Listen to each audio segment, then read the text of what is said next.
Bismillahirrahmanirrahim. Assalamu alaikum. Say hello to the most tender and juicy chicken malai tikka boti or a murg malai tikka boti. Sounds good. This is a perfect recipe of soft, juicy and just simply melt in mouth creamy बोटी। और इसको बनाने के लिए कोई ज़्यादा चीज़ें required नहीं है जी। सिंपली चिकन को मैरिनेट करेंगे, unique blend of yoghurt, cream and some spices और आला किस्म के शानदार किस्म के चिकन मलाई टिक्का बोटी बन के हो जाएंगी जी ready. Chicken malai tikka boti are very simple, very easy to make but very flavourful. इसके लिए ब्रेस्ट फिले ले लिए तकरीबन 3 से 4 अदद। इसको क्या करते हैं जी, cut into a bite size pieces, इसको कट कर लेते हैं। और इसमें मेन इंग्रेडिएंट शामिल होता है जी करीम का। और इसको करते हैं जी किसी बाउल में शिफ्ट, ताकि इसमें स्पाइसेस जो हैं वो सिंपल से 2-4 इंग्रेडिएंट हैं जो इसमें शामिल करेंगे। इसको बाउल में मैंने शिफ्ट कर दिया है। अब इसमें स्पाइसेस ऐड करने का टाइम आता है। 1 टीस्पून डाला है जी इसमें white pepper, 1 teaspoon ginger garlic का paste, 1 teaspoon black pepper crush वाली। और सॉल्ट जो होता है वो अकॉर्डिंग टू योर टेस्ट भी हो सकता है। मैंने 1 टीस्पून डाला है। किसी भी ब्रांड का चिकन टिक्का मसाला जो होता है वो 1 टीस्पून। 1 टीस्पून इसमें गरम मसाला जाएगा। और ये गई जी इसमें क्रीम। फुल क्रीम ले लें, हाफ पैकेट इसमें डाल दें। दिल खोल के डालिएगा ताकि इसका जो फ्लेवर बहुत इन्हेंस भी हो और वो बहुत ज़बरदस्त भी बने। इसमें बटर जाएगा मेल्टेड तकरीबन 3 से 4 टेबल स्पून के नज़दीक। यहाँ हमें अलग से एक मिक्सचर तैयार करना है जिसमें हमने कुछ ग्रीन चिलीज ले ली है तकरीबन 5 से 6 अदद। लेमन हमने ले लिया है तकरीबन 1 टेबल स्पून के नज़दीक, इसमें स्क्वीज करके डाल देंगे। 2 टेबल स्पून के नज़दीक इसमें जाएगा योगर्ट, कर्ड डालेंगे और इसको कर देंगे अच्छी तरह से, थोड़ा सा पानी डाल के ब्लेंड कर लेंगे।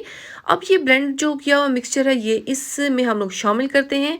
इसको अच्छी तरह से करेंगे ये मिक्स, ताकि तमाम स्पाइसेस जो हैं इसमें रच बस जाएं। और इसको हम देंगे रेस्ट, तकरीबन हाफ एन आवर का दे दें, ओवरनाइट दे सकते हैं, 1 घंटे का भी दे सकते हैं, इट्स अप टू यू। और मैंने तकरीबन हाफ एन आवर का दिया। और ये देखें किस कदर ज़बरदस्त जो क्रीम का फ्लेवर है वो इसमें आ चुका है। अब मैंने जो है वो सलाखें ले ली हैं जी, किसी को मारनी नहीं है ये सलाखें, इसको गुस्सा ना निकालिएगा किसी पे। इसको करेंगे जी हमने बटर के साथ या ऑयल के साथ इसको हम लोग ब्रश कर लेंगे ताकि जो टिक्का है इसके साथ चिपके ना। अब एक एक करके बोटी जो है इसके ऊपर लगाते जाएंगे और हमने सारी जो है सलाखें वो रेडी कर लेनी है। और मैं जो है ये अवन में बना रही हूँ। You can grill them on stove top oven और आउटडोर बारबेक्यू ग्रिल जो होती है उस पर बना सकते हैं। But I am sure this tikka will surely rock your party. मैं तो इसको ओवन में बना रही हूँ, तो 15 मिनट के लिए प्री हीट कर लिया ओवन को। और अब मैं ओवन को तकरीबन इसको 180 सेंटीग्रेड पे, और अगर आप फ़ारेनहाइट पे रखते हैं तो 350 फ़ारेनहाइट पे इसको तकरीबन 15 मिनट के लिए इसको मैं बेक करने के लिए रख दूँगी। लेकिन ये होता है कि साथ साथ चेक कर लें, अगर हो सकता है आपके अवन की टेम्परेचर वेरी करता है तो हो सकता है ये जल्दी भी रेडी हो सकते हैं और देर से भी हो सकते हैं।